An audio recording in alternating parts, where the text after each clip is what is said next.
সাপ্তাহিক ছুটির দিনে আজ বেলা 11টা থেকে খুলেছে অমর একুশে বইমেলা। বেলা 1টা পর্যন্ত ছিল শিশু প্রহর। এছাড়া বাংলা একাডেমি অংশে ছিল শিশু কিশোরদের জন্য বিশেষ আয়োজন। এ সময় অভিভাবকদের হাত ধরে আসা শিশুদের পদচারণায় মুখর হয়ে ওঠে বাঙালির প্রাণের উৎসবের প্রান্তর। প্রতি শুক্র ও শনিবার মেলায় বেলা 11টা থেকে বেলা 1টা পর্যন্ত শিশু প্রহর। অমর একুশে উদযাপনের অংশ হিসেবে থাকবে শিশু কিশোর চিত্রাঙ্কন, আবৃত্তি ও সঙ্গীত প্রতিযোগিতার আয়োজন। নানা সমীকরণ আর কাটা ছেঁড়ায় এবারের মেলা মাত্র 18 দিনের। রমজান মাস হওয়ায় ক্রেতাদের উপস্থিতি আর বইয়ের ঘাটতি নিয়ে শঙ্কায় ছিলেন প্রকাশকরা। এখনও শেষ হয়নি 40% উপরে স্টলের কাজ। তার উপর প্রথম দিনের বেচাকেনায় আশাবাদী প্রকাশকরা।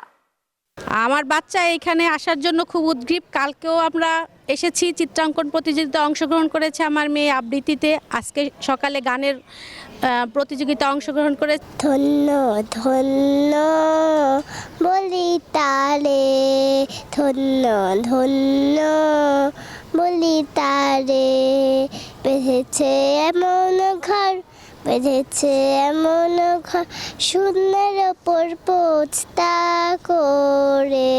প্রথম কথা হচ্ছে ভাষা একটা জাতির পরিচয়ের একটি মাধ্যম, একটি বাহন।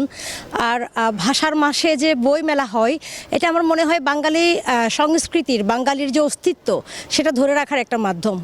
বাচ্চাদের নিয়ে চিত্রাঙ্কন প্রতিযোগিতা, বিভিন্ন রকম গান প্রতিযোগিতা, কবিতা আবৃত্তি, এগুলো আমাদের